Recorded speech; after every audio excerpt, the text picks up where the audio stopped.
बिस्मिल्लाहिर्रहमानिर्रहीम। Second chapter है हमारे पास। Before we begin the mathematical building blocks of neural networks की डीप लर्निंग की प्रैक्टिकल इम्प्लीमेंटेशन की हदूद के अंदर दाखिल होने से पहले हमें कुछ इसके मैथमेटिकल कॉन्सेप्ट्स जो इसके रिलेटिव हैं वो हमें सीख लेने चाहिए। वो हमने ब्रीफली डिस्कस किया था। First look at neural networks. इसके अंदर हमारे पास, मैं इसको मुख्तसर सा बयान करके आगे चलता हूँ कि इसके अंदर उन्होंने हमें कोई 10 रिटर्न डिजिट्स दिए थे, ठीक है, 0 से 9 तक के। हर एक के पिक्सल हमारे पास शेप जो थी वो हाइट और विड्थ की सूरत में 28 बाई 28 थी, जिसे हम एमनिस डाटा सेट कहते हैं। और ये सारा बताया गया कि कौन थे। ये अदारा था national institute of standards and technology. उसने ये 1980s के अंदर असेंबल किया था। इसके अंदर हमारे पास ट्रेनिंग के लिए इमेजेस जो थी वो थी 60,000 प्लस 10,000 इमेजेस हमारे पास थी टेस्टिंग के लिए। अब ये टोटल हमारे पास 70,000 का डाटा सेट था। पिक्सल्स हमने डिफाइन कर लिए, कैटेगरीज हमने डिफाइन कर ली। ये कुछ टर्म्स थी हमारे पास मशीन लर्निंग के अंदर। A category in the classification problem is called a class and different points are called samples. Samples क्या है? ये 4 तस्वीर हैं। n-1 कर दूं तो ये हमारे पास सैंपल आ जाएगा। मसलन मैं कहता हूँ कि चावल की देग अगर पकड़ी हो कभी, तो आप उसमें से जो थोड़े से चावल चखते हैं वो क्या है? इसका सैंपल है। सैंपल आप चेक करते हैं। फिर अगर आपको कोई मुख्तलिफ यहाँ पे बिजनेसमैन भी बैठे हैं माशाल्लाह, तो वो क्या करते हैं कि अगर आप कोई चीज़ देखना चाह रहे हैं तो आप क्या कहते हैं, भाई इसका सैंपल तो दिखाए ना। कोई चीज़ आप लेना चाह रहे हैं, कोई बुकिंग दुकान के लिए कोई स्टॉक करवाना चाह रहे हैं, तो क्या करते हैं कि इसका सैंपल दरकार है। तो वो सैंपल क्या है? उससे मिलता जुलता एक आपको व्यू, एक आपको प्रेजेंटेशन दिखाई जाती है, ताकि आप देख लें कि किस तरह की ये चीज़ है, इसकी क्या क्वालिटी है, मुख्तलिफ चीज़ें हैं इसमें। तो अगर ये 4 में से मैं 3 चीज़ें उठा लूँ तो ये भी सैंपल है, 4 में से 2 उठा लूँ तो भी सैंपल है, 1 उठा लूँ तो भी सैंपल है। ठीक है, यानी कुछ हिस्सा मुकम्मल में से। और the class associated with the specific sample is called label. और वो चीज़ लेबल है आपकी। मसलन मैं इसमें से ये वाला सैंपल उठा लेता हूँ, इसको मैं करूँ लेबल, ये 0 है, तो वो 0 इसका क्या है? लेबल कहलाएगा। ठीक है। इसी तरह इसको 2 लेबल करूंगा, इसको 4, इसको 3 लेबल्स करूंगा। ये हमने कुछ पढ़ा था। अब हमने करवाना है जी loading the MNIST data set in Keras. Keras ये लाइब्रेरी है जो बिल्ट इन है आपके टेंसर फ्लो के अंदर। इसे हमने डिस्कस किया। From Keras dot data sets import MNIST. MNIST को हमने इंपोर्ट किया, वो डाटा सेट आपकी मशीन के ऊपर लोड हो जाएगा, आपको खुद से लोड करने की जरूरत भी नहीं है। तो ये बाय डिफॉल्ट इसके अंदर सेव किया हुआ है, इसकी मुख्तलिफ इम्प्लीमेंटेशन को चेक करने के लिए। तो यहाँ पे हमारे पास 2 टबल्स होते हैं। एक वो होता है आपकी ट्रेनिंग के लिए, दूसरा होता है आपकी टेस्टिंग के लिए। ट्रेनिंग के अंदर 2 मजीद आपके पास एट्रीब्यूट होते हैं ट्रेनिंग के। कौन से हैं? एक ट्रेनिंग इमेजेस हैं, ये वाली, ये आपके पास इमेजेस हैं, इनके ऊपर लेबल नहीं है कोई भी, देखिएगा जरा।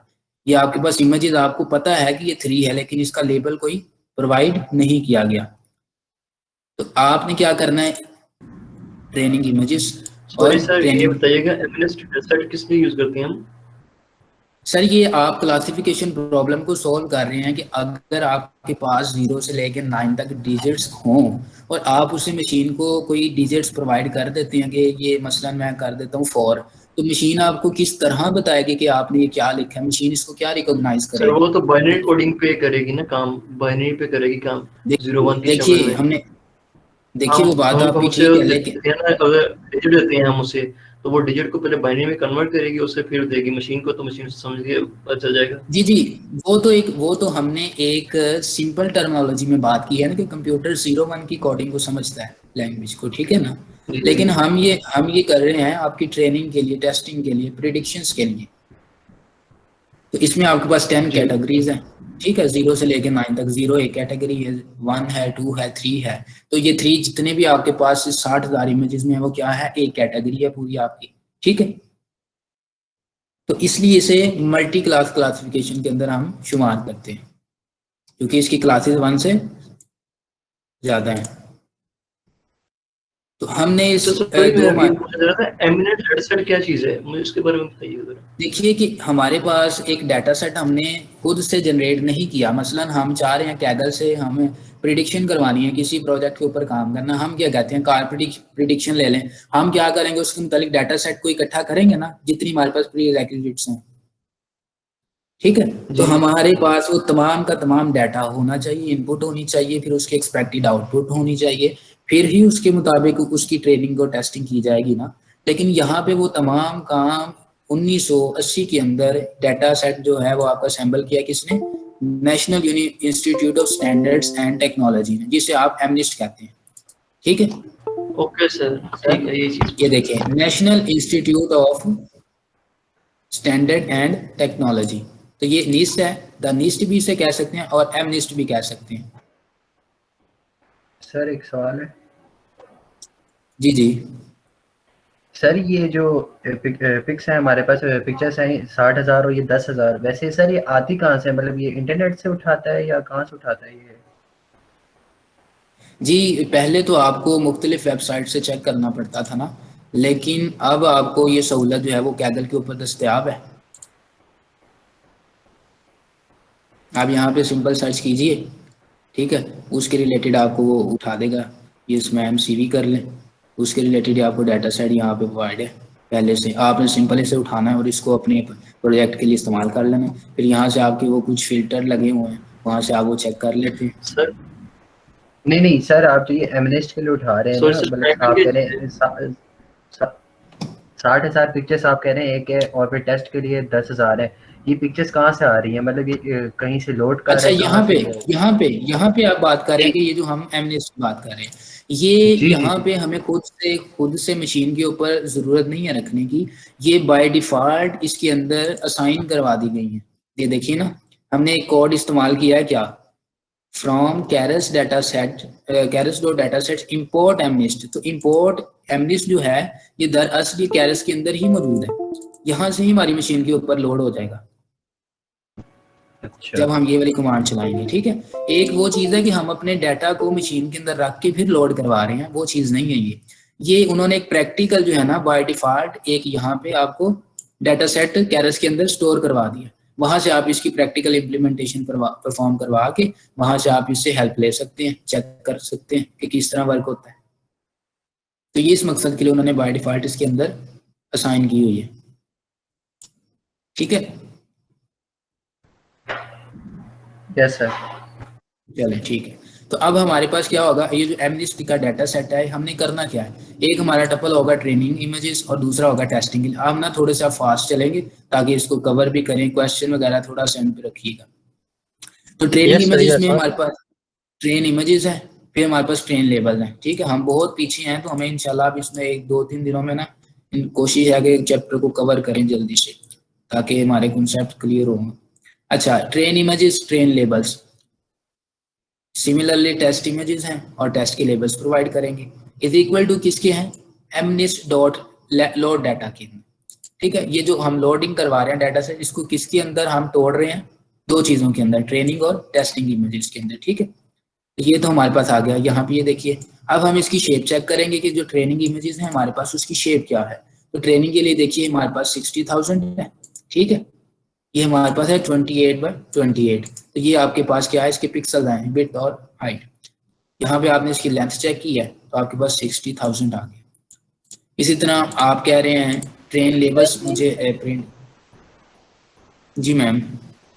सर ये 28 बाय 28 मतलब हाइट और जो है पिक्सल्स रो और आपने कॉलम्स बताया हैं, रोज और कॉलम्स हैं। ठीक है सर। मतलब इसे रोज पे भी 28 पिक्सल्स है और कॉलम्स ये पे भी। जी जी नमपाई के अंदर जो आप इस्तेमाल करते हैं इमेजेस को, हम नमपाई के अंदर ही इस्तेमाल करते हैं ना, एरे के अंदर कन्वर्ट करते हैं। तो उसकी फिर जाहिर है रोज भी होंगी और कॉलम्स भी होंगी।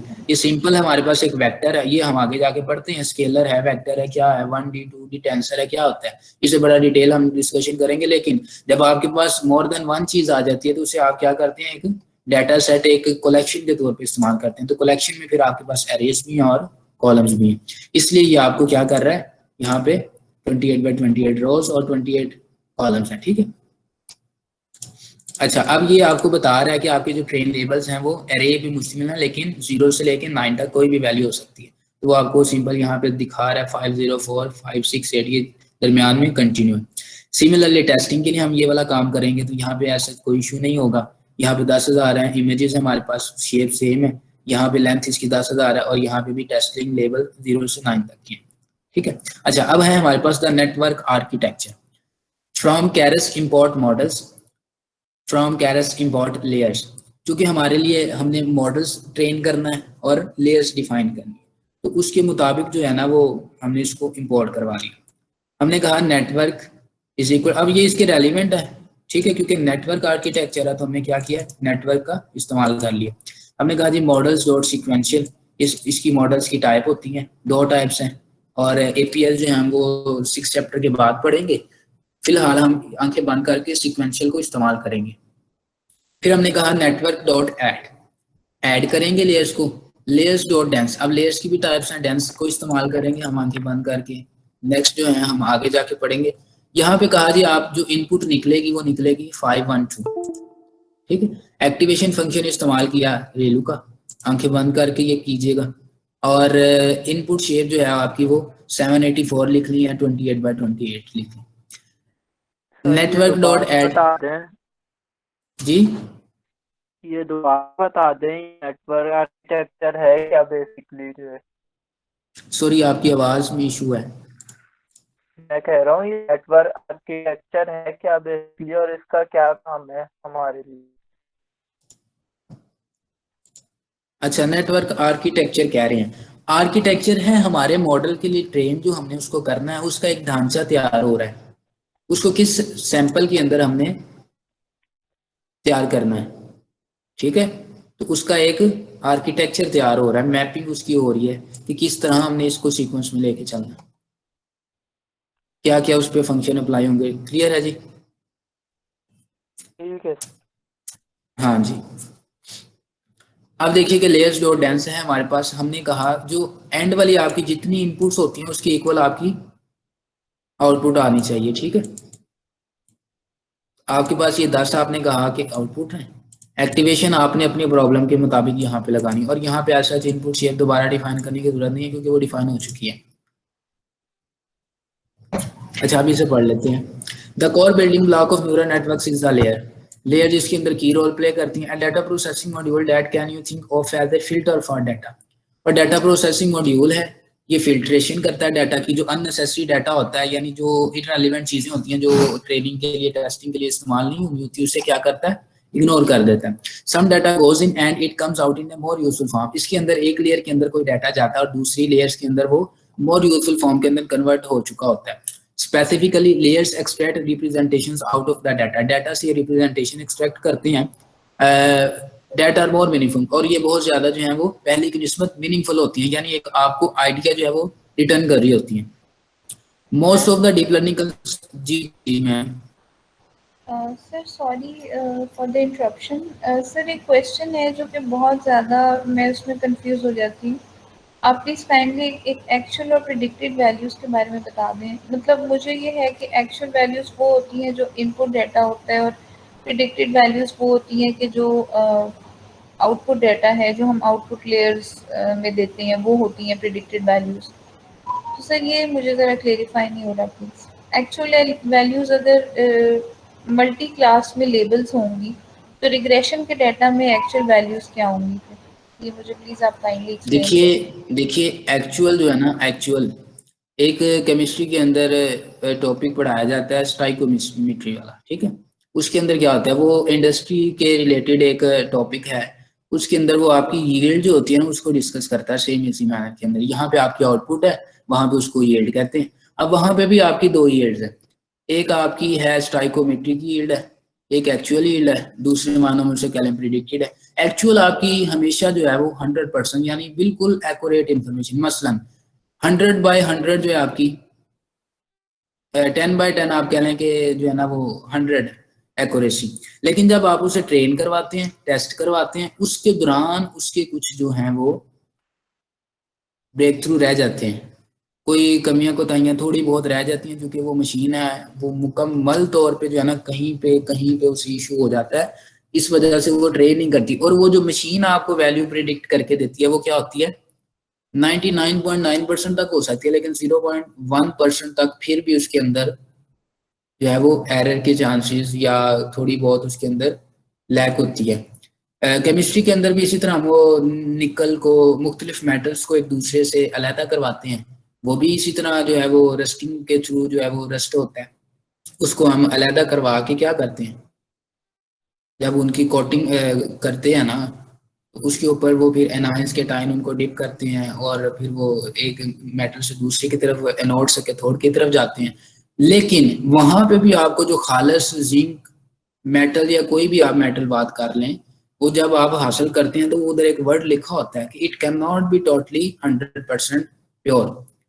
ये 100% प्योरिटी की श्योरेंस नहीं देते आपको, 99.9% तक हो सकती है, लेकिन 0.1% फिर भी उसके अंदर इम्प्योरिटीज शामिल होती हैं। तो सिमिलरली यहाँ पे भी हमारे पास कुछ इस तरह का सिलसिला होता है। तो एक्सेप्शंस आर ऑलवेज देयर, ये बात ध्यान में रखिए, आपकी बहुत सारी प्रॉब्लम्स हल हो जाएंगी। ठीक है, जी सर, थैंक यू सर। बहरहाल आपको जितनी मर्तबा भी इसमें कंफ्यूजन हो आप पूछ लीजिएगा, डरिएगा मत, ठीक है ना। क्योंकि अगर वो होता है कि एक दफा दो दफा 100 दफा सवाल पूछने के ऊपर वो ना कहते हैं कि यार क्या बार बार सुन, ऐसी बात नहीं है, आप पूछ लें, कोई मसला नहीं है। मैं तो आपको बता दूंगा, बाकी मुझे जितना मालूम होगा, बाकियों की मुझे मालूम यस नहीं सर। है। अच्छा, इसे एक डाटा डिस्टिलेशन कहते हैं। तो डिस्टिलेशन हमने केमिस्ट्री में टेक्निक पढ़ी है, वो क्या होता है, वो डिस्टिल करता है चीज को, इम्प्योरिटीज को प्योरिटी से। तो यहाँ पे भी डाटा डिस्टिलेशन को, जो आपको प्योर डाटा चाहिए जिसकी आपने ट्रेनिंग करवानी है, सिर्फ उसकी ट्रेनिंग हो, कोई उसके अंदर डस्ट पार्टिकल जिस तरह है, तो आपको इररिलेवेंट डाटा उसकी भी ट्रेनिंग हो जाए, ठीक है ना, तो वो हमें चाहिए ही नहीं है। तो हम फजूल चीजों को यहाँ पे पहले ही शुरू में नेटवर्क आर्किटेक्चर में इग्नोर कर रहे हैं, एक क्लियर आपका आर्किटेक्चर क्रिएट होता है।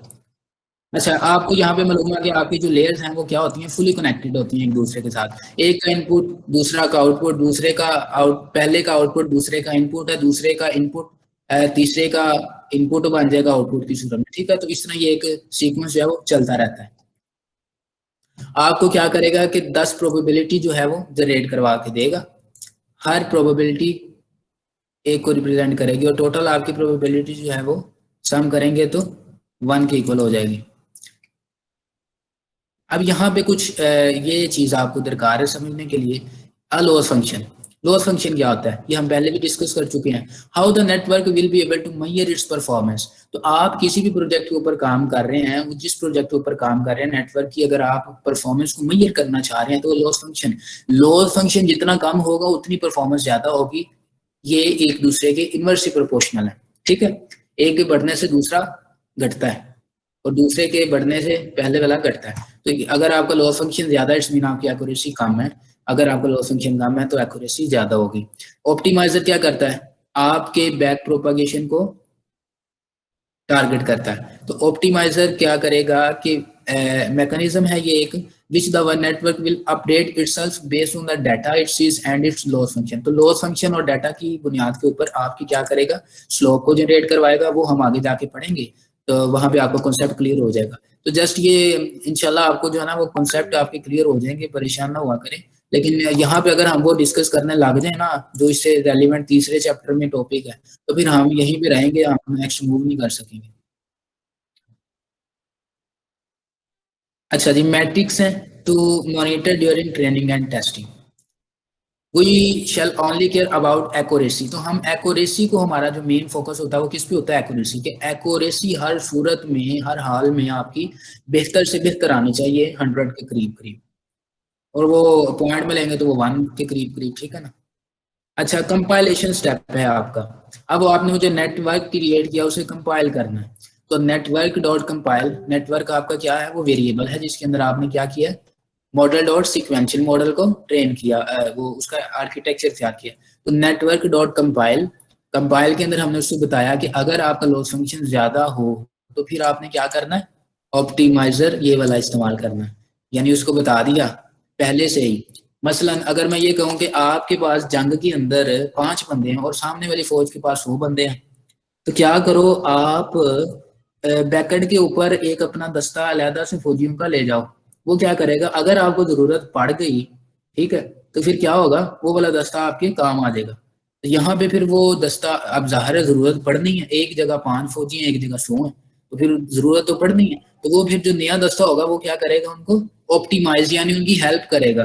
तो वो एड अप हो जाएगी उनकी पावर की उनके साथ, तो वो क्या हो जाएगा, इसेंशन हो जाएगा, उनकी पावर स्ट्रेंथ बढ़ जाएगी। इसी तरह ऑप्टिमाइजर ये काम करता है, आपके मॉडल की जो लेयर्स हैं उनके अंदर जो लॉस फंक्शन आता है उसे कैलकुलेट करके उनको मिनिमम करने की कोशिश करता है। लॉस फंक्शन आप क्या लगाएंगे यहाँ पे, कैटेगोरिकल क्रॉस एंट्रोपी, ये भी अपनी प्रॉब्लम के मुताबिक ही लगाएंगे। और मैट्रिक्स है हमारे पास, ये सिंपल इसके अंदर क्या कह रहा है, एक्यूरेसी को हमने असाइन किया है, तो यहाँ पे हम एक्यूरेसी को चेक कर लेंगे। अब ये आपको वो बता रहा है कि network expect and scaling it to that all values are in the 0-1 interval. आप इस तरह से स्केलिंग करते हैं डाटा की कि आपकी वो तमाम की तमाम वैल्यूज जो है वो 0 और 1 के अंदर आ जाए, तो आपके लिए आसान हो जाता है इसके साथ मैनिपुलेशन। कोरिलेशन क्या होती है? देखिए एक लॉस फंक्शन है, ठीक है, कैटेगोरिकल क्रॉस एंट्रोपी, इसको आपने सिंपल फंक्शन के तौर पे इस्तेमाल करना है, इसकी डिटेल के अंदर जाने की जरूरत भी नहीं है।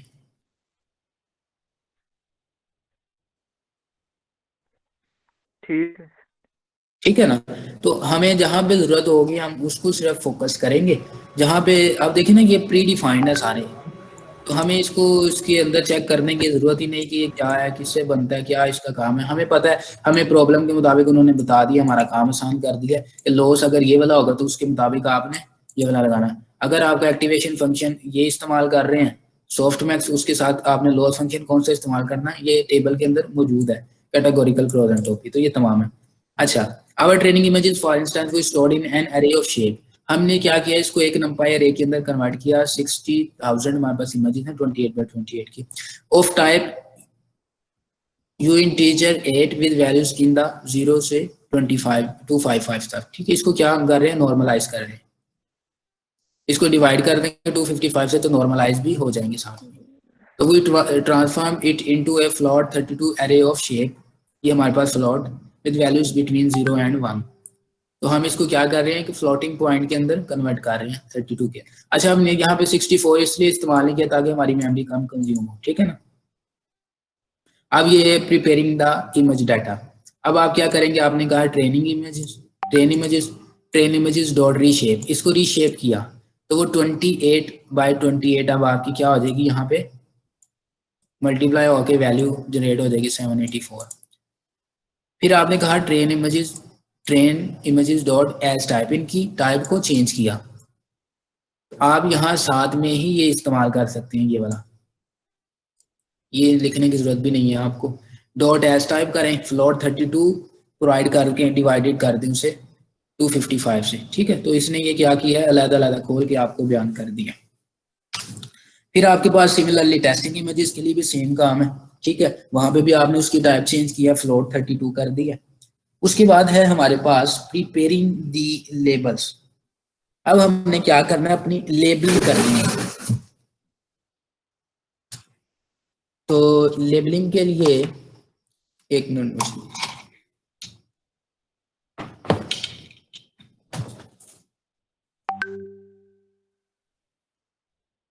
अब देखिए आपने लेबल करना है उन्हें। आपने कहा from Keras dot utils import to categorical. अब ये एक उसका एट्रीब्यूट है, ट्रेन लेबल्स टू कैटेगोरिकल। आपने इन्हें कैटेगोरिकल जो प्रोपोजिशन है उसके अंदर इस्तेमाल करना है। ट्रेन लेबल्स को, इसकी चेकिंग करनी है लेबल्स के मुताबिक, ट्रू एंड फॉल्स जो है ना बैकएंड के ऊपर चेक करना। फिर to categorical test labels, similarly आपने टेस्ट लेबल के ऊपर भी यही वर्क फ्लो जो अप्लाई करना। अब आप जब नेटवर्क डॉट फिट का इस्तेमाल करते हैं ना, तो आपके मॉडल की ट्रेनिंग जो है वो स्टार्ट हो जाती है। आपने कहा नेटवर्क डॉट फिट, अब करने की इसकी ट्रेनिंग है, ट्रेन इमेजेस और उसके अगेंस्ट आपने ट्रेन लेबल्स दिए हैं, तो ये आपकी ट्रेनिंग हो रही है। अब ट्रेन इमेजेस के मुताबिक आपकी लेबलिंग के मुताबिक उसकी ट्रेनिंग हो रही है। आपने कहा इपॉक्स इपोक्स आपने बताया कि 5 यानी सीक्वेंस उसको प्रोवाइड करो, पहले सीक्वेंस के अंदर वो कुछ जाएगा, वो सीखेगा, फिर दूसरा उसके ऊपर इपोक चलाओ। ये सेम, यही याद रखिए कि आप जितनी दफा ज्यादा उसे ट्रेन करवाएंगे उतना ही बेहतर वो जो है वो सीखेगा, उसे लर्न करेगा। अब ये भी नहीं है कि आप उसे जो है वो अपने डाटा सेट के मुताबिक ही है ना, जितनी बार उसकी ट्रेनिंग चाहिए तो जरूरत से ज्यादा ना करवाएं।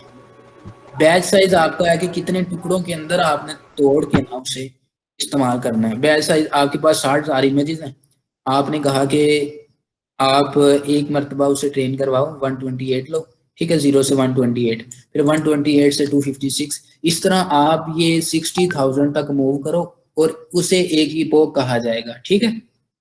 यानी इस इपोक के अंदर बहुत ज्यादा अंदर काम हुआ है। इस इपोक के अंदर आपके पास 0 से 128 तक के आपके पास ये सीक्वेंस गए हैं 60,000 तक के। 128 इमेजेस आपके पास एक इपोक के अंदर जाके 60,000 तक जाके उन्होंने ट्रेनिंग की है। फिर दूसरा इपोक चला है, दूसरे में भी यही हुआ, तीसरा, चौथा और पांचवा। इस तरह ये काम जो है हमें तो बहुत जो है ना वो जल्दी 5-7 सेकंड के अंदर नजर आ जाता है, लेकिन ये जो है ना बहुत पीछे जो है ना काम हो रहा होता है, मिलियंस ऑफ टाइम्स जो है ना फास्ट हो रहा होता है। अच्छा, 2 quantities are displayed during training, the loss of the network over the training. आपकी ट्रेनिंग के ऊपर जो नेटवर्क ने लॉस हासिल किया है, यानी उसे कितना नुकसान उठाना पड़ा, आपकी एनर्जी भी तो वेस्ट हुई है, ठीक है। तो इसी तरह यहाँ पे भी कोई लॉस जो नेटवर्क जो है वो जनरेट करवाता है। And the accuracy of the network over the training data, एक आप लॉस कैलकुलेट करते हैं ट्रेनिंग के बाद और दूसरा एक्यूरेसी। तो we quick reach an accuracy of 0.989, तकरीबन 98.9%, तो ये 99% जो है ना तकरीबन accuracy on the training data. Now let's check the model performs well on the test. अब आप इसकी टेस्टिंग करेंगे तो टेस्टिंग के ऊपर एक्यूरेसी की क्या होगी, डिक्रीज हो जाएगी। टेस्ट लॉस आपने कहा, टेस्ट एक्यूरेसी, ठीक है, दो आपने इसको वेरिएबल असाइन किए। नेटवर्क डॉट इवैल्यूएट, जब आप इवैल्यूएट का फंक्शन लगाते हैं तो किसी की कैलकुलेशन के लिए इस्तेमाल करते हैं। अब आप ये क्या कर रहे हैं, इसकी टेस्टिंग कर रहे हैं, जो आपने डाटा ट्रेन किया आया इसके मुताबिक कितना सही ये रिकॉग्नाइज करता है इमेजेस को। तो साथ में आपने लेबल्स भी प्रोवाइड किए, साथ में आपने इमेजेस प्रोवाइड की 10,000। तो आपने कहा प्रिंट करवाओ टेस्ट एक्यूरेसी को, उसने टेस्ट एक्यूरेसी आपको 0.9785 प्रिंट करवा दी। अच्छा, अब ये जरा देखिएगा, the test set accuracy turns out to be 97.8%, that quite a bit lower than the training set accuracy। बिल्कुल जी, ये बहुत तकरीबन 1% जो है ना वो कम है। This gap between training accuracy and test accuracy is an example of overfitting. तो ये एक कॉन्सेप्ट है ओवरफिटिंग का, जिसके ऊपर हम ओवरकम करते हैं। इसको भी हम नेक्स्ट जाके देखेंगे अपने टॉपिक के रेलिवेंट, ठीक है। इसे आप क्या समझेंगे, सिंपल ये ध्यान में रखिए कि आपका मॉडल क्या हो गया, ओवरफिट हो गया। उसके अंदर अभी कुछ चीजें मजीद अच्छे से सेटअप होना दरकार है।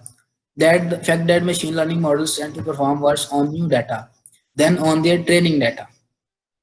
और ये एक फैक्ट है कि आपका जो मॉडल है वो क्या करता है, वर्सली परफॉर्म करता है न्यू डाटा के ऊपर देन ऑन ट्रेनिंग डाटा। तो ट्रेनिंग डाटा की निस्बत वो न्यू डाटा के ऊपर ज्यादा वर्सली जो है वो परफॉर्म करता है।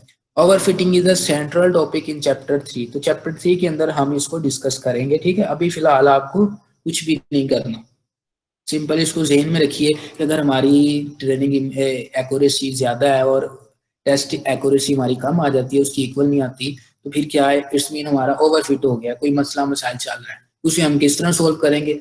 वो अभी अगर देखें हमें ज़रूरत होती ना तो वो फिर चैप्टर 1 के अंदर 2 के अंदर लिखता, ठीक है। आप इस लॉजिक को समझिए, अपनी परेशानी को खुद कम किया कीजिए बजाय कि अपनी परेशानी को बढ़ाया कीजिए, ठीक है। तो आप अभी सिंपल यहाँ पे सीख रहे हैं, आपको मैं मानता हूँ कि इस चैप्टर के बाद आपको इस काबिल नहीं होंगे कि आप तमाम चीजें डीप लर्निंग की परफॉर्म कर ले, लेकिन आपको थोड़ा सा कंप्रोमाइज करना पड़ेगा। जब आप चैप्टर 3 लर्न करेंगे ना तो आपकी वो जो चैप्टर 2 वाली जितनी आपके पास टाइम वेस्टेज हुआ होगा ना वो क्या हो जाएगा, सारा आपका कवर अप हो जाएगा, तो आपको वहां पे आज मिल जाएगा। इस तरह परेशानी होती, कभी कभी आपको थोड़ा सा टाइम जो है वो दरकार होता है किसी चीज को पाने के लिए। तो थोड़ा सा आप जो है ना वो माशाल्लाह आप सर इस काफी पे पूरा समझदार टॉपिक है आगे एक ओवरफिटिंग पे, सर नासिर ने भी पढ़ाया था, ये आगे पूरा एक चैप्टर है इस पे। हाँ तो देखिए ना, अगर आप मैं यहाँ पे ओवर फिटिंग शुरू कर दूं तो फिर वो मसला उधर हो जाएगा, तो वो यहीं पे फिर बच्चे अड़ जाएंगे कि यार ओवर फिटिंग पहले समझ लो, यहाँ फिर वो आगे नहीं जाएंगे, तो हम फिर इधर ही खड़े रहेंगे। वो अब उसने मुख्तलिफ और भी कॉन्सेप्ट साथ में लिंक्ड है उसके। अब वो क्या करेगा, अगर वो यहाँ पे पढ़ाए तो आपको ओवर फिटिंग तो पता चल जाएगा, लेकिन क्या होगा कि बाकी कॉन्सेप्ट को फिर अलहदा से डिस्कस करना पड़ेगा। अगर वो तमाम के तमाम इधर डिस्कस कर दिए तो चैप्टर 3 में क्या डिस्कस करना। तो ये चीज जरा समझिए कि कोई चीजें, कुछ टर्म्स ऐसी होती हैं जिसका सिर्फ लास्ट चैप्टर में इंट्रोडक्शन होता है, नेक्स्ट चैप्टर में उसकी क्या होती है, इवैल्यूएशन होती है। This concludes our first example. तो ज्यादातर प्रॉब्लम बच्चों को ये है कि उन्होंने ना वो क्या कहते हैं कि जरूरत के अलावा टेंशन जो है ना वो उसमें मुब्तला हैं। अल्लाह उनकी परेशानी को आसान करे तो उन्हें जो है ना समझने में आसानी हो जाए, वरना वो बेचारे परेशानी के अंदर जो है ना वो कर नहीं पाते, काम होता ही नहीं है, डिप्रेशन में चले जाते हैं। तो this concludes our first example. तो इस तरह हमने देखा कि मॉडल को हमने आर्किटेक्चर तैयार किया, फिर उसको हमने ट्रेनिंग इमेजेस प्रोवाइड की, डॉट फिट का इस्तेमाल किया, फिर उसके बाद हमने उसको इवेल्युएट किया और उसकी एक्यूरेसी को मालूम कर लिया। You can build or train a neural network to classify handwritten diseases in less than 20 lines of Python code.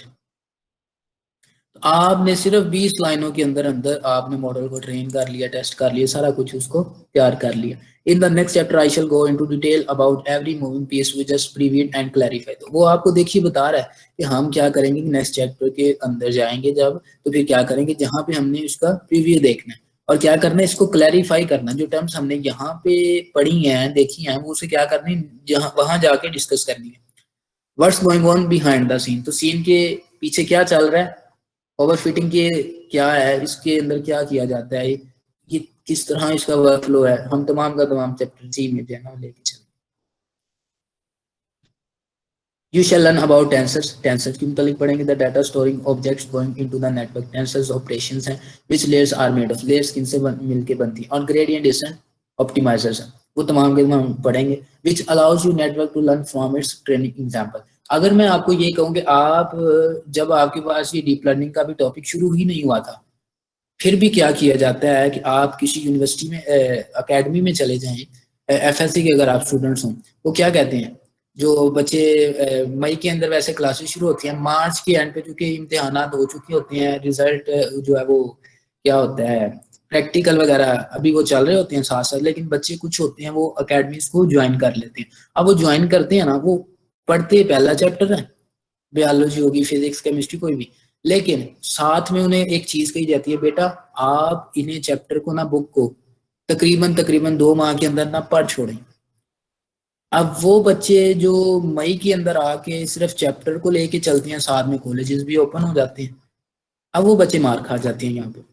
वो बच्चे जिन्होंने 2 माह के अंदर किताबें पढ़ी होती हैं ना पूरी की पूरी, बज़ाहिर है उन्हें कॉन्सेप्ट तो नहीं आते, सिर्फ उन्होंने क्या किया है, किताब को पढ़ा है, रीड किया है, इंपॉर्टेंट टॉपिक्स को हाइलाइटर से हाईलाइट कर लिया। अब क्या होगा, जैसे ही आपको फर्स्ट चैप्टर के अंदर स्टाइकोमेट्री का कॉन्सेप्ट मिलेगा, बच्चे का फौरन अलार्म जो है वो एक्टिव हो जाएगा दिमाग का। क्या करेगा, यार ये चैप्टर में जो लफ्ज है ना, ये मैंने कहाँ पे पढ़ा है, चैप्टर नंबर 9 में मैंने पढ़ा, वहां पे इससे रिलेटेड कॉन्सेप्ट है किसका, यील्ड का, वहां पे आपको यील्ड करवाई जाती है, सॉल्यूशंस होते हैं, सॉल्वेंट है, ये तमाम चीजें। अब क्या है, अब बच्चे की आपने ट्रेनिंग इस तरह की है कि बच्चे को आपका आधा काम बच्चा ने खुद ही बोझ अपना हल्का कर लिया। अब वो टीचर की सरदर्द नहीं है कि वो जो आपको समझाना था वो बच्चे ने पहले ही तकरीबन तकरीबन जो है उससे गुजर चुका है, थोड़ा बहुत उसको समझ चुका है, आपके लिए क्या हो जाएगी, आसानी हो जाएगी। और वो फिर बच्चे जब पोजीशंस लेते हैं बोर्ड के अंदर या दूसरे, हमारे सर खुद बहुत पढ़ते रहे हैं, बोर्ड के टॉपर हैं, हमारे सर के बेटे थे, तो वो सारा मैं आपको तो प्रैक्टिकल इम्प्लीमेंटेशन बता रहा हूँ, ये भी नहीं कि मैंने किसी से कहानी सुनी है, बल्कि मैंने अपनी जो आंखों से देखा हाल है वो मैं आपसे बता रहा हूँ। ठीक है, वो क्या करता था, वो 2 माह पहले अकेडमी उसने ज्वाइन की है और 2 माह के अंदर अंदर उसने बुक्स को किया। अब जब बच्चे ने पूछा कि यार ये तो टॉपिक मुझे नहीं आ रहा, उसने फट से उसे बताया कि यार ये चैप्टर नंबर 9 में ना यहाँ पे ये टॉपिक है, तो वो बच्चा हैरान हो गया, कहते यार आपको तो माशाल्लाह बहुत ज्यादा आता है। तो बात ये है कि आपने अपने काम को मैनेज करके चलना है। आपको मैं यकीन, आप ये बात लिख लीजिए कि अगर आपको मैनेजमेंट आ जाती है ना लाइफ के अंदर, आप यकीन कीजिए कोई भी आपको पकड़ नहीं सकता।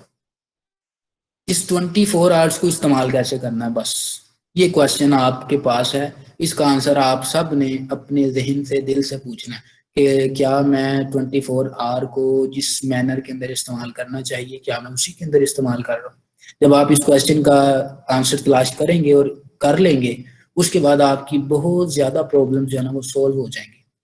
और इस कायनात का जो हुस्न है ना, वो भी निज़ाम है। अल्लाह कहता है मैंने इस कायनात को एक ख़ास निज़ाम पे मुरतब किया हुआ है।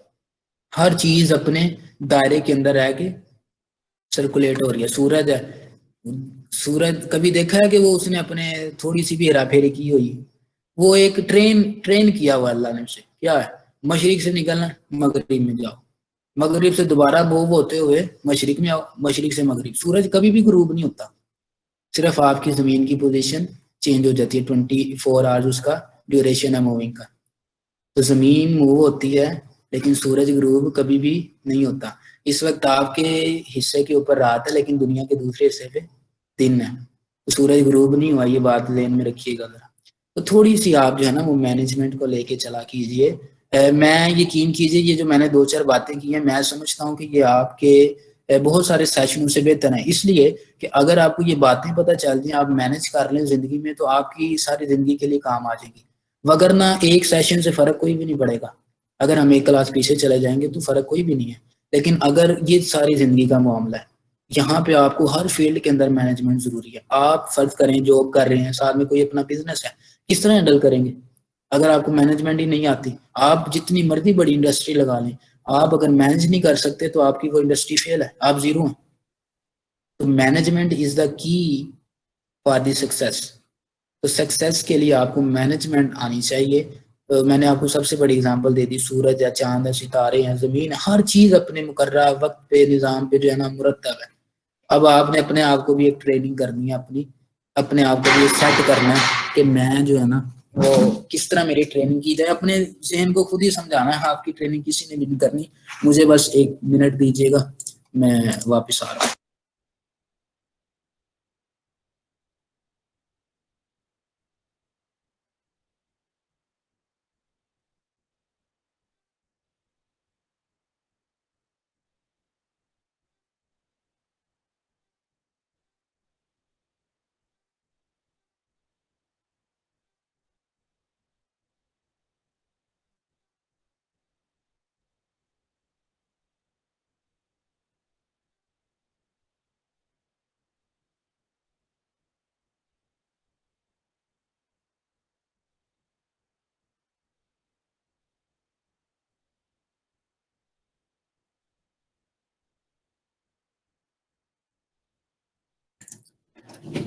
अच्छा, मैं वो आपकी थोड़ी सी और मुश्किल आसान कर दूं। अल्लाह ताला हमें आसानियां एक दूसरे के लिए पैदा करने की तौफीक दे। उसमें ये है कि आपके एक इंग्लिश के अंदर ना कोई टर्म्स हैं, स्किपिंग की एक टर्म इस्तेमाल की जाती है, स्किप करना। आप अगर एक 500 सफ़हात की बुक पढ़ रहे हैं ना, आप वो 500 सफ़हात की बुक पूरी नहीं पढ़ सकते। तो उसको पढ़ने का एक तरीका है। मैंने एक दोस्त से पूछा जी आपने कितनी बुक्स पढ़ ली हैं? उसने कहा जी मैंने तकरीबन ना इस हफ्ते के अंदर अंदर तकरीबन 100 बुक्स पढ़ ली।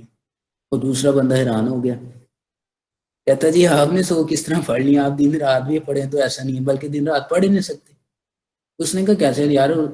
देखो इंग्लिश के अंदर 3 टर्मिनोलॉजीज इस्तेमाल की जाती हैं। कोई चीज़ें होती हैं स्किपिंग, ठीक है, आपने इररेलेवेंट चीज़ों को स्किप कर दिया, आपकी वो इररेलेवेंट चीज़ें तो इग्नोर हो गई। इसी तरह 2 टर्म्स और हैं, वो क्या कहती हैं? आपका सिर्फ और सिर्फ रेलिवेंट डाटा आप उसको टारगेट करते हैं। जब आप रेलिवेंट डाटा को टारगेट करेंगे तो आपकी खुद ब खुद मुश्किल आसान होती है। जैसे उस दिन सर कासिम ने बताया होगा, आप सब ने जिन्होंने क्लास की है, उन्होंने आपको बताया था कि आप इसका क्या करें, आर्टिकल अगर पढ़ना आपने, आप उसका रिजल्ट पढ़ लें और इंट्रो पढ़ लें, ठीक है। उसने डिस्कस क्या करना और उसका रिजल्ट क्या आने का, 2 चीजें आपने पढ़नी है, पूरा आर्टिकल आपने पढ़ना ही नहीं। आपको तमाम की तमाम बातें जो एक आर्टिकल पढ़ने के बाद मालूम होंगी, वो आप सिर्फ इन 2 चीजों को पढ़ लें तब भी आपको मालूम हो जाएगी। आप स्मार्ट बनिए, ठीक है, अपने काम को थोड़ी देर में कीजिए और एफिशिएंट वे में कीजिए। Be smarter. मैं इस चीज का जो इनकारी नहीं हूं कि आपको मेहनत नहीं करनी चाहिए, ठीक है। मेहनत करने वाला अल्लाह का दोस्त है, लेकिन बात यह है कि आपको मैनेज करना चाहिए कि कहाँ पे आपको मेहनत ज़्यादा हार्ड वर्किंग करनी है, कहाँ पे आपको स्मार्टनेस दिखानी है। तो ये आपने जो है ना वो मैनेज करके चलना है, इसी का नाम जो है ना वो सक्सेसफुलनेस है, कामयाबी है।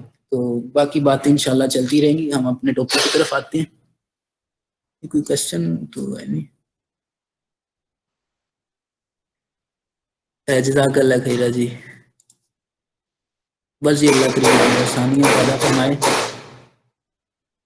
देखिए मैं ये चाह रहा था कि मैंने रॉक की इसलिए बात की है कि अगर ये हम 4 किताबें भी पढ़ लेते हैं ना, ये 4 कैसे कहते हैं चैप्टर्स, तो भी अगर हमारी ये डिप्रेशन और एंग्जाइटी साथ में ही होता तो फिर क्या था कि हाँ वो 4 चैप्टर भी जो है ना वो कुछ भी नहीं लगने थे। लेकिन अगर मैं उम्मीद करता हूँ कि आपकी काफ़ी ज़्यादा मुश्किल थोड़ी सी आसान होगी तो आपको समझने में आसानी हो जाएगी, ठीक है। और अब आप थोड़ा सा बोझ जो है ना हल्का महसूस करके आगे पढ़ने के जो है ना अच्छे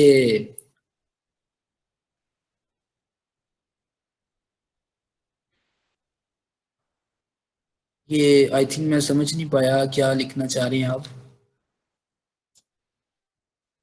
तो आपकी जब थोड़ी सी एंजाइटी खत्म हो जाएगी तो फिर आप एफिशिएंट वे में जो है ना पढ़ लेंगे। शाजी हैं क्लास में अब्दुल कादिर शाजी नहीं हैं सर, पर शायद अवेलेबल ना हो। अच्छा, तो इसे आप कहते हैं ओवरफिटिंग, ये सिंबल हमने पढ़ा। उसके बाद है data representation from neural networks. तो न्यूरल नेटवर्क्स, अच्छा ये पढ़ लें, कुछ टर्म्स हैं आपके पास। वो started from data stored in multi dimensional नंपाई arrays. आप जो भाई कोई क्वेश्चन करना चाह रहे थे वो आप प्लीज दोबारा कीजिए ताकि मैं समझ पाऊँ। वो started from data stored in multi dimensional नंपाई arrays. तो मल्टी डायमेंशनल नंपाई अरेज के अंदर हम जब करते हैं डाटा को स्टोर, इमेजेस को या कोई भी है डाटा हमारे पास, तो हमने तमाम को तमाम जो है ना वो नंपाई के अंदर कन्वर्ट किया। तो इसे हम क्या कहते हैं, टेंसर्स कहते हैं। इसकी हम टाइप्स पढ़ते हैं तो फिर हमें जो है ना वो आसानी से समझ आ जाएगी। सर जी प्लीज मुझे बताइएगा कि कितना वक्त है। बस शौकत साहब के आने तक आप चेक कर लें, बाकी जो सज्जाद साहब से पूछ लें अगर उनकी रिकॉर्डिंग का कोई इशू नहीं है तो।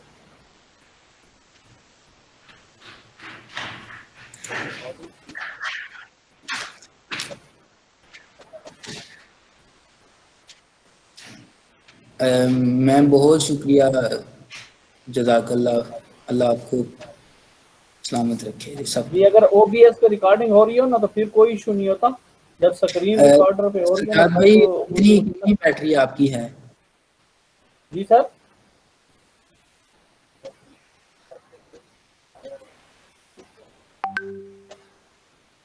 अल्लाह खैर ही करे, जहाँ तक साथ है उसको मसला ना रिकॉर्ड हो। कर लीजिएगा। मैं किसी और से भी साथ रिक्वेस्ट कर दूंगा रिकॉर्ड करने की, लेकिन जहाँ तक चलेगा तो शौकत साहब का लेक्चर चले ना, आज हम इसको यहाँ तक करते हैं। ये देखिए फिलहाल मैंने वो ना आपके लिए बना के रखी हुई है तकरीबन 2-3 दिनों से। शौकत साहब आए हुए हैं क्लास में।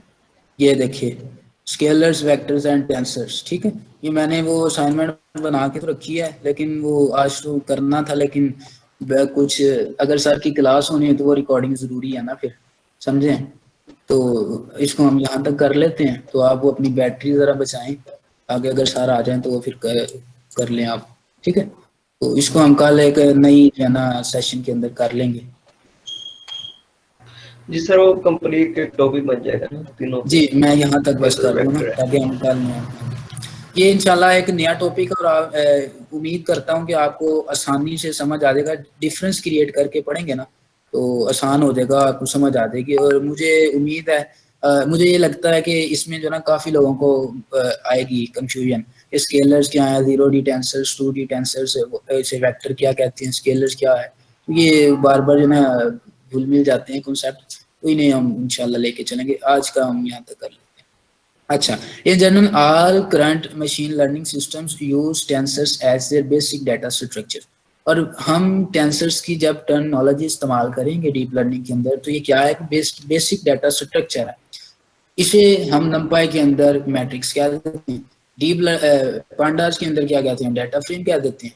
और इमेजेस को जब हम कन्वर्ट करते हैं डीप लर्निंग के टॉपिक फील्ड के अंदर, फिर हम इसे टेंसर्स कह देते हैं। नंपाई है, ये नंपाई अरेज ही है, ठीक है, लेकिन उनकी बुनियाद पे, शेप की बुनियाद पे, डायमेंशंस की बुनियाद पे कुछ इन्हें क्लासिफाई किया गया है, तो इसकी हम देखेंगे कल इंशाल्लाह। Tensors are a fundamental to the field. अब ये फंडामेंटल बुनियादी है इसकी आंसर, ठीक है, फील्ड है। So fundamental that Google's tensors flow was named after them. तो टेंसर फ्लो का नाम गूगल ने फिर इसके बाद रखा, क्योंकि ये टेंसर्स क्या हैं, जैसे हमारे न्यूरॉन्स हैं, तो हमारे वो ब्रेन सिस्टम है, इसी तरह उनकी बुनियाद के ऊपर क्या है, न्यूरोलॉजिस्ट बन जाता है, ठीक है ना, बायो है तो बायोलॉजिस्ट है। इसी तरह यहाँ से एक नेम ले लिया गया है टेंसर्स का, टेंसर्स फ्लो। टेंसर्स एक फ्लो के अंदर, जब वर्क फ्लो उनका परफॉर्म किया जाता है एक फ्लो के अंदर, सीक्वेंस के अंदर, लेयर्स में, जब, तो उसे क्या कहते हैं, टेंसर्स फ्लो, टेंसर्स का फ्लो। सो व्हाट्स ए टेंसर? टेंसर क्या है? At its core a tensor is a container for data, almost always numerical data, always numerical, ये बात जरा ध्यान में रखिएगा, यहाँ पे कोई इसमें शक नहीं है कि आपके पास स्ट्रिंग है, कोई और डाटा टाइप है, ऑलवेज न्यूमेरिक डाटा टाइप, ठीक है। So it's a container for numbers, ये एक कंटेनर समझ लें जिसके अंदर आपने अपने डाटा को, नंबर्स को रखा हुआ है। You may be already familiar. मुझे ना तुम्हारा मत्था नजर आता है, ना तुम्हारा आधा नाक नजर आता है, तो फिर मैं क्या देखूं, तुम्हें क्या देखूं? You may be already familiar with matrix, आप मैट्रिक्स से पहले ही फेमिलियर हैं, विच आर 2D टेंसर्स, जो कि 2D टेंसर्स होते हैं, ठीक है। इसे हम कल पढ़ेंगे और फिर मैं आपको ये इस एग्जांपल पे दोबारा बताऊंगा कि मैट्रिक्स 2D टेंसर्स किस तरह होती हैं। अब फिलहाल तो मैं नहीं पता कि 2D टेंसर्स क्या हैं, लेकिन कल जब हम 2D टेंसर्स पढ़ लेंगे तो दोबारा फिर जब हम मैट्रिक्स की बात करेंगे कि मैट्रिक्स की आप शेप बताएं, तो फिर आपको समझ आ जाएगी कि मैट्रिक्स किस तरह 2D होती हैं, ठीक है। Tensors are a generalization of matrices to an arbitrary number of dimensions. तो arbitrary numbers of dimensions के लिए एक generalization concept है. Not that in the context of tensor, a dimension is often called an axis. अपना देखो मत्था तो नजर टेंसर्स की जुबान में डायमेंशन क्या है, आपकी एक्सिस हैं, ठीक है। आप नंपाई के अंदर डायमेंशन इस्तेमाल करते थे 1D 2D 3D, यहाँ पे आप एक्सिस कहेंगे डायमेंशन को, और जितने एक्सिस, मसलन एक 1D है तो 1 एक्सिस हो जाएगा, और 1 एक्सिस की बुनियाद पे उसका क्या हो जाएगा, 1D टेंसर। 2D है तो 2 एक्सिस हो जाएगा और 2D टेंसर हो जाएगा। 3 डायमेंशन है, 3 एक्सिस और 3D टेंसर हो जाएगा, ठीक है। तो हम यहाँ पे जिस तरह पांडास के अंदर हमारे पास आई लॉग और लॉग का फंक्शन है, नंपाई के अंदर डॉट लगा के कॉलम का ये इंडेक्स हम प्रोवाइड कर देते हैं रोग, तो उसके हमें वैल्यू जनरेट करवा देता है वो। लेकिन यहाँ पे भी एक डिफरेंस है कि यहाँ पे डायमेंशन जो है वो पांडास के अंदर या नंपाई के अंदर है, और यहाँ पे हम सिंपल जो है इसको एक्सिस पुकारेंगे और उसकी एक्सिस की बुनियाद पे हम टेंसर्स को रिप्रेजेंट करवाएंगे। वाखिरु दावा या अनिल हम्दुलिल्लाह।